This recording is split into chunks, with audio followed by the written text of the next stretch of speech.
அனைவருக்கும் வணக்கம். விஜயதரங்கிணி அத்தியாயம் 35. படகு பயணமும் படை தளபதியின் குழப்பமும். நீலவானும் கடலும் காண்பவர்களின் கண்களையும் கருத்தையும் கவர்ந்து நின்றதோடு படகுத்துறையில் ஒரு படகில் அமர்ந்திருந்த சித்தர் வேடத்தில் இருந்த சோழ இளவரசர், ரோஹிணி தேவி, வித்யதாரிணி ஆகிய மூவரையும் வழி அனுப்ப ஆவலுடன் காத்து நின்றன. மறுநாள் இரவில் அந்த மூவரையும் சோழ நாட்டிற்கு அனுப்ப திட்டம் போட்டிருந்த தீரன் சென்னி என்ன காரணத்தாலோ மறுநாள் மாலையிலேயே அவர்களை படகுத்துறைக்கு அழைத்துக் கொண்டு வந்துவிட்டான். இளவரசே என்று ஏதோ சொல்ல ஆரம்பித்த தீரன் சென்னியை என வாயில் விரலை வைத்து மேலே பேசவிடாமல் தடுத்த அரிக்குலகேசரி படகோட்டியின் பக்கம் விரலை காட்டி எச்சரிக்கை செய்தான். அதை புரிந்து கொண்ட சென்னி பேரரையன், சித்தர் சுவாமிகளே, இவர்களை சோழ நாட்டில் கொண்டு போய் விட்டு விடுங்கள். முழுமதி நாளன்று நானும் இங்கிருந்து புறப்பட்டு விடுவேன் என்றான் மெதுவான குரலில். இதோ பாரப்பா, ஏதோ எனக்கு தெரிந்தவன் நீ என்பதால் தான் இவர்களை கொண்டு போய் விடுவதற்கு ஒப்புக்கொண்டேன். நாகப்பட்டினத்தில் இவர்களை கொண்டு போய் விட்டதும் நான் இமயம் நோக்கி என் பயணத்தை இனிதே தொடங்கி விடுவேன். நாகப்பட்டினத்தில் இறங்கிய பிறகு இவர்கள் எனக்கு விடை கொடுத்து அனுப்பிவிட வேண்டும் என்றார் கண்டிப்பான குரலில் சித்தர். தன் இடுப்பில் இருந்து துணிப்பை ஒன்றை எடுத்து பொற்காசுகளை கை நிறைய அள்ளிய தீரன் சென்னி படகு கார்டை நெருங்கி, இதை வைத்துக் கொள்ளுங்கள் என்று பொற்காசுகளை அவனிடம் கொடுத்தான். அதை வாங்கிய படகோட்டி இடுப்பில் இருந்த துணிப்பையை வெளியில் எடுத்து அதில் பொற்காசுகளை போட்டு துணிப்பையை சுற்றி தன் இடுப்பு கச்சைக்குள் வைத்துக் கொண்டான். மௌனமாக படகின் ஓரத்தில் அமர்ந்திருந்த வித்யதாரிணி, நீங்கள் சொன்னபடியே வந்து விடுவீர்கள் அல்லவா என படைத்தலைவரிடம் மெல்லிய குரலில் வினவினாள். காட்டுப்பகுதியில் அவளுடன் தங்கி இருந்த அந்த ஒரு நாள் பொழுதிற்குள் படைத்தலைவரின் கம்பீரமான உருவமும் கணீரென்ற பேச்சும் எதையும் சிந்தித்து செயலாற்றும் அவனுடைய நிதானமும் எப்படிப்பட்ட இடையூறையும் எளிதாக எதிர்கொள்ளும் அவனுடைய ராஜதந்திரமும் தன்னுடைய மனதின் அடித்தளத்தில் பதிந்து விட்டதையும் அதைத் தொடர்ந்து அவன் பால் தான் கொண்டிருந்த மதிப்பு மெதுவாக காதலாக மலரத் தொடங்கிவிட்டதையும் நன்றாக புரிந்து கொண்டாள் வித்யதாரிணி. அப்படி புரிந்ததால் காதல் பூக்க தொடங்கிய மிக குறுகிய கால இடைவெளிக்குள்ளேயே பிரிவு என்னும் கொடிய அரக்கன் தங்கள் இருவரையும் பிரித்து விட்டதை நினைத்து மனம் நொந்து போனாள் அவள். கவலைப்படாதீர்கள், நான் சொன்னபடியே விஜயதரங்கினியையும் அழைத்துக் கொண்டு அங்கு வந்து சேர்ந்து விடுவேன் என்று படைத்தலைவன் சொன்னது எங்கிருந்தோ யாரோ பேசுவதை போல் இருந்தது வித்யதாரிணிக்கு.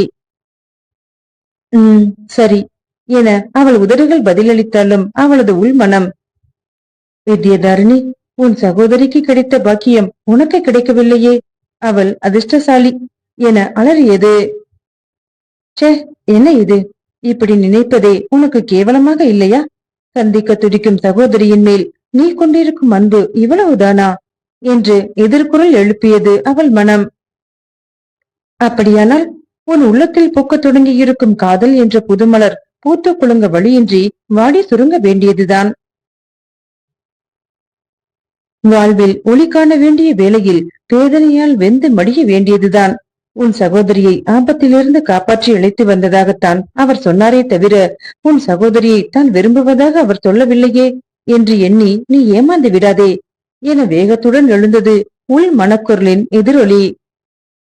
அவளது உள் மனமும் மாறி மாறி விவாதம் செய்வதில் இறங்கிவிடவே தடுமாறி போய் தன்னிலை மறந்து அமர்ந்து விட்டாள் வித்யதாரிணி. படகு மெதுவாக அங்கிருந்து நகரத் தொடங்கியதையோ தன்னுடைய தாய், தம்பி, நீ விரைவிலே விஜயதரங்கினியுடன் சோழ நாட்டிற்கு வந்து எங்களை பாண்டிய நாட்டிற்கு அனுப்புவதற்கு ஏற்பாடு செய் என தீரன் சென்னியிடம் கேட்டுக்கொண்டதையோ அதற்கு அவன், ஆகட்டும் தாயே, அது என் கடமை, கவலைப்படாமல் நீங்கள் செல்லுங்கள் என பதில் சொன்னதையோ அவள் அறிந்து கொள்ளக்கூடிய நிலையில் இல்லை. படகு துறையிலிருந்து படகு கிளம்பிய அதே தருணத்தில் வித்யதாரிணியின் மாளிகையில் அவளை பிரிந்துவிட்ட வேதனையால் தனக்குத்தானே பேசிக் கொண்டிருந்தான் சக்க சேனாபதி. வித்யதாரிணி, எங்கே சென்றாய் மகளே? நான் திரும்பி வருவதற்குள் உன்னுடைய மனதில் விஷ வித்தை விதைத்து விட்டார்களே. உன்னுடைய அன்னையை பழிவாங்க வேண்டும் என்ற வெறியில்தான் உன்னை தூக்கிக் கொண்டு வந்தேன். முதலில் உன்னை கொன்றுவிடத்தான் எண்ணினேன். ஆனால் உன்னுடைய களங்கமற்ற முகத்தை பார்த்ததும் என் மனம் மாறிவிட்டது மகளே. பலியிட துடித்த உள்ளத்தில் பாசம் புகுந்தது. வெறி கொண்ட உள்ளத்தில் உன்பால் ஏற்பட்ட பாசம் செய்துவிட்ட பாவத்திற்கு பிராய்ச்சித்தம் தேடுவதற்கு வழிவகுத்து கொடுத்தது. உன்னை அன்னையிடமிருந்து பிரித்த அந்த கணத்தில் இருந்து இன்று வரையில் உனக்கு ஒருவித குறையும் இல்லாமல் வளர்த்தேன். மனமே செய்து கொள்ளாமல் காலத்தை கழித்து விட்டேன். உன் மகிழ்ச்சியில் பெற்றவள் பெறும் பேரின்பத்தை பெற்றேன். ஏனம்மா, ஏன் என்னிடம் சொல்லாமல் செல்ல உனக்கு எப்படியம்மா மனம் வந்தது?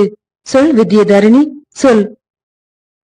கொடுமையே உருவான அந்த கொடூர உள்ளம் கூட பாசத்திற்கு விதிவிலக்கு அன்று என்பதை அப்போது சக்க சேனாபதியின் புலம்பலிலிருந்து நன்றாக புரிந்து கொள்ள முடிந்தது. வித்யதாரணியின் மேல் தான் அளவுக்கு மீறிய பாசத்தை வைத்து விட்டதை அந்த சமயத்தில் அவனால் தெளிவாக புரிந்து கொள்ள முடிந்தது. அப்படி புரிந்ததால் பாசம் என்பது பவித்திரமானது, எவராலும் அழித்துவிட முடியாத அளவிற்கு இதய துடிப்புடன் இரண்டர கலந்து கிடப்பது, காலத்தினால் குறைவுபடாதது என மேலும் தனக்குள் சொல்லிக்கொண்டு வித்யதாரிணி உபயோகித்த பொருட்களை எல்லாம் ஒவ்வொன்றாக எடுத்து பார்த்து பெருமூச்சு ஒன்றை உதறவிட்டான் அவன். அவனுடைய அப்போதைய செயல்கள் அவனுக்கே ஆச்சரியமாக இருந்தன. வித்யதாரணியை பற்றிய நினைவில் அவன் புலம்பிக் கொண்டிருந்த போது மாளிகைக்குள் மிக வேகமாக உள்ளே நுழைந்தான் காவலர் தலைவன். புறவியில் விரைந்து வந்ததால் அவன் உடலில் வியர்வை ஆறாக பெருகிக் கொண்டிருந்தது. மூச்சு வாங்கியது. என்ன என கேட்பதைப் போல காவலர் தலைவனை பார்த்தான் சக்க சேனாபதி. படைத்தளபதி, வித்யதாரிணி வணிகர் தெருவில் நிஜந்தசேனன் என்ற வணிகனின் மாளிகையில் இருக்கிறார். மறுபடியும் காட்டுப்பகுதிக்கு சென்று தேடி பார்த்துவிட்டு திரும்பிக் கொண்டிருந்தேன். வணிகர் தெரு வழியாக வந்து கொண்டிருந்த போது அந்த வணிகரின் மாளிகையின் மேன்மாடத்தில் நின்று கொண்டிருந்தார்கள். என்ன, நீ சொல்வது உண்மைதானா? நன்றாக பார்த்தாயா? வியப்பும் திகைப்பும் படைத்தளபதியின் குரலில் பிரதிபலித்தன. நன்றாக கவனித்தேன். வித்யதாரிணிதான் அங்கே நின்று கொண்டிருந்தார்கள் என்றான் காவலர் தலைவன். என்னுடன் வா, அந்த மாளிகைக்கு போய் பார்க்கலாம். காவலர் தலைவன் பின்தொடர புறவையில் தாவி ஏறி வணிகர் தெருவை நோக்கி விரைந்து சென்றான் சக்க சேனாபதி. நிஜந்த சேனனின் மாளிகைக்குள் அவ்விருவரும் நுழைந்த போது, வாருங்கள், நிஜந்த சேனர் துறைமுகத்திற்கு சென்றிருக்கிறார். இன்று அவர்களை வரவேற்றாள் விஜயதரங்கினி. அவள் முகத்தில் தன்னை கண்டதும் அதிர்ச்சியின் ஆக்கிரமிப்பு ஏற்படும் என எதிர்பார்த்த சக்க சேனாபதி ஏமாற்றமே அடைந்தான். மாறாக அவள் தங்களை அடையாளம் தெரியாதவளைப் போல வரவேற்றதை கண்டதும் அவன்தான் மேலும் அதிர்ச்சியடைந்து அப்படியே நின்று விட்டான். எப்படி இவளால் எளிதில் முகபாவங்களை மறைத்துக் கொள்ள முடிகிறது என்று தனக்குள் கேட்டுக்கொண்டு அதற்கு விடை ஏதும் கிடைக்காமல் திணறினான் சக்க சேனாபதி. வந்தவர்கள் இருவரும் தன்னை கண்டதும் ஏன் அப்படி அதிர்ச்சியடைந்து நிற்கிறார்கள் என வியந்து போன விஜயதரங்கினி தனக்கு ஏற்பட்ட வியப்பை வெளிக்காட்டிக் கொள்ளாமல், நீங்கள் அவசரமாக அவரை பார்க்க வேண்டுமானால் நேராக துறைமுகத்திற்கு செல்லுங்கள், அங்கே அவரை சந்திக்க முடியும் என்றால் சாதாரணமான குரலில். அதிர்ச்சியில் இருந்து விடுபட்டான் ஈழப்படை தளபதி. அதிர்ச்சி ஆத்திரமாக உருவெடுத்தது. என்ன, விளையாடுகிறாயா? விளையாடுகிறேனா? என்ன உளறுகிறீர்கள்? உண்மையைத்தான் சொன்னேன். துறைமுகத்திற்கு சென்று பாருங்கள். நான் விளையாடுகிறேனா இல்லையா என்பது தெரியும். வித்யதாரிணி! தன்னை மறந்து கத்தினான் சக்க சேனாபதி. வித்யதாரிணியா என்ற விஜயதரங்கினிக்கு அப்போதுதான் படைத்தளபதியின் குழப்பத்திற்கு காரணம் புரிந்தது. நான் வித்யதாரிணி இல்லை, வேறு ஒருத்தி என்று சொல்லப் போகிறாய், அப்படித்தானே என்று இகழ்ச்சியான குரலில் கேட்டவன், இதோ பார், சோழர் படைத்தலைவன் உன்னிடம் எதையெல்லாமோ சொல்லி உன்னை ஏமாற்றி என்னிடமிருந்து உன்னை பிரிப்பதற்கு முயற்சி செய்திருக்கிறான். நல்ல வேளையாக நான் இங்கே திரும்பி விட்டேன். வித்யதாரிணி, வாமா போகலாம் என பாசம் பொங்க அழைத்தான். அப்போது, நீங்கள் நினைப்பது தவறு, நான் எவரையும் எதற்காகவும் ஏமாற்றவில்லை என்ற குரல் வாயில் புறத்தில் இருந்து கேட்டது. சட்டென திரும்பி பார்த்தான் சக்க சேனாபதி. அனல் தெரித்தது அவனது விழிகளில். வாயில் படியில் புன்னகையுடன் நின்றிருந்தான் தீரஞ்சென்னி.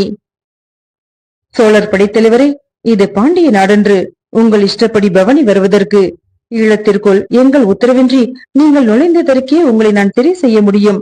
என் மகள் வித்யதாரிணியின் மனதில் எதையோ சொல்லி விஷ வித்தை விதைத்ததோடு நில்லாமல் என் அனுமதியுமின்றி அவளை அழைத்துக் கொண்டும் வந்திருக்கிறீர். இதற்கு உங்களுக்கு எப்படிப்பட்ட தண்டனை கொடுத்தாலும் தகும் என சீறிக்கொண்டே தன் உடைவாளை உருவினான் சக்க சேனாபதி. படைத்தளபதி, பாண்டிய நாட்டிற்குள் நான் ஒற்றனாகவே நுழைந்தேன்.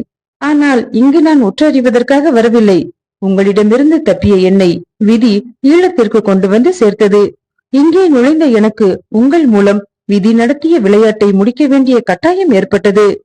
வித்யாதாரணியை அவள் அன்னையிடம் சேர்ப்பித்து விட்டேன். உங்களால் பிரிக்கப்பட்டவர்கள் என்னால் இணைத்து வைக்கப்பட்டனர். தாயும் சேயும் இணைந்து தமிழகம் நோக்கி சென்று விட்டனர் என்றான் நிதானமான குரலில் சோழர் படைத்தலைவன். ஆபத்தான அந்த சூழ்நிலையிலும் சற்றும் நிதானம் தவறாமல் உதட்டில் தவழ்ந்த புன்னகை கூட மாறாமல் அவன் உரையாடத் தொடங்கியதைக் கண்டதும் திகைப்படைந்து விட்ட சக்க சேனாபதி சோழர் படைத்தலைவன் கடைசியாக சொன்ன வார்த்தைகளை கேட்டதும் ஒன்றும் புரியாமல் குழம்பினான். வித்யாதாரணி தன் அன்னையுடன் தமிழகம் நோக்கி சென்று விட்டாளா? அப்படியானால் இவள் என்று கேட்டபோது அவன் குரலில் குழப்பமே மிதமின்றி கிடந்தது. இவள் விஜயதரங்கினி, வித்யாதாரணியின் சகோதரி என்று சொல்லிவிட்டு நகைத்தான் சென்னி. விதியே தன்னை நோக்கி நகைப்பதாக தோன்றியது ஈழப்படை தளபதிக்கு.